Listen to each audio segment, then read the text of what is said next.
Welcome to your lesson on stilling the mind.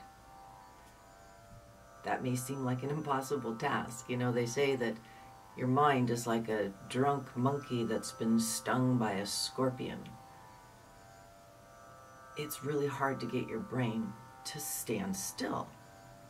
It's not meant to stand still, but you know what you can do? You can start to slow it down. And when you start to slow it down, you start to notice different things because it's not so noisy up here. So here is where Ayurveda comes in. Ayurveda says the outside world is very interesting. We take in things through our eyes, through our ears, through our mouths, through our skin. We experience the world. But then how does our body, how does our mind respond to that?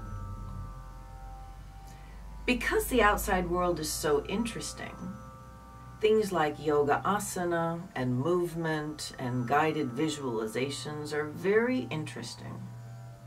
You know what's not interesting to the brain? Paying attention to your breath. You know where the key to stilling your mind is? It's in paying attention to your breath. So I've got a few suggestions here because stilling the mind and getting it a little quieter is one of the things that I have found has totally, well, pretty much wiped away my chronic anxiety and has allowed me to deal with chronic pain. Here's how.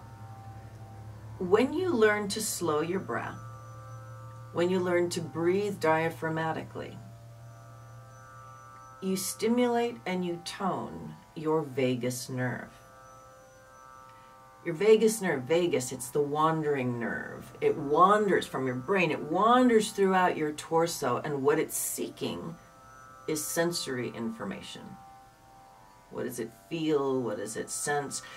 It's everything that you smell, you hear, you taste, you see, and the messages that it sends back to your brain go at a lightning speed.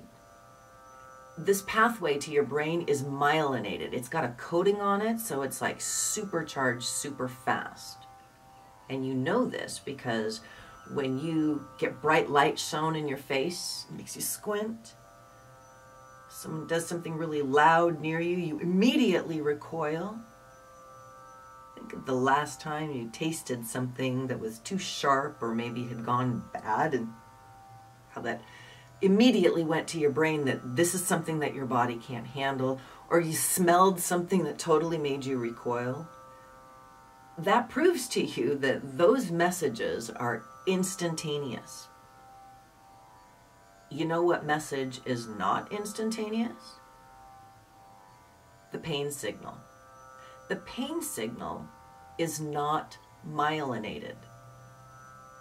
So the implication of that is that you can override the pain signal by putting more attention on your senses. And because we're so easily distracted by things that we hear and things that we see, when we actually physically experience something, our brain registers it on a deeper level. So back to the not very interesting paying attention to your breath. If you think about animals, which we belong in that family as well, animals that live a long time, like a tortoise or a python or an elephant, their hearts beat very slowly and their breath is very slow. And again, they live a long time. And if we think about birds and rabbits and mice and gerbils and how their little hearts beep, beep, beep, beep, beep, beep, beep, beep, beep, and their little, they don't live very long. And we as human beings, we're right there in the middle because we can actually consciously control our breath. So we can actually change our experience. So slowing your breath and getting it smooth and even will change your experience. But again, I can't have that experience for you. That's why on this practice channel I have breath awareness and breath mechanics and Kriyas 1 through 3, so that you can practice turning your attention inward with help, sort of like training wheels, and then you'll be able to do this on your own, no problem. But I realize it's like learning a foreign language sometime to turn your attention inward. So here's some tips and tricks that you can use to do that. Number one is on your phone or on your computer, you can just Google breathing GIF, G-I-F, and you will see that the internet is full of these images that open and close, showing expansion and contraction, so that you can watch and just breathe along with those. It tells you inhale, exhale. Avoid the ones that have the holding to begin. Just try and get the inhale and the exhale down evenly, because that will actually then coordinate with your heart, and just that alone, just getting your breath even, will really profoundly affect your entire nervous system. So you can do that, or you can look at a clock. So a digital clock, then just watch the seconds. You'll start to notice that there's a pattern to your in and out. Maybe it's a 3 or a 4 or a 5. Maybe it's a 6, I don't know. Average breath is about 4.5 seconds. And so just see what your pattern is, and then try and keep that pattern so the clock can actually help you do that. Then when you want to try and start to bring that awareness inward, something that helps is this amazing biofeedback tool called a penny, which is copper. Copper is one of the fastest conducting metals. And then we take advantage of the fact that on our bodies we have one concave part, which is right here. And so this is what you do, is you take the penny right between your eyebrows, press down on it, and push it up so that it's right there. Agya chakra. Right there. Right, your pineal gland, your pituitary. This is where your brain halves meet. So you're putting energy there, and now you can put focus there. And so when you start to turn your breath inward, you can do a couple of things. Simplest is close your eyes and just start to breathe in, and imagine that you are breathing up to the penny, because now you have physical sensation of where it is, almost, and then just breathe out from the penny.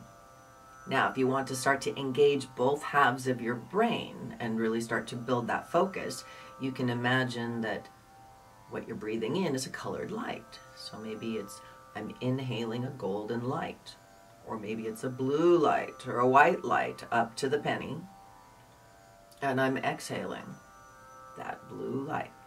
So that activates one half of your brain. And if you want to activate the other half of your brain, you can start to count your breaths. And so there's one breath that I'm taking in, and then out from the penny. And that constitutes one round.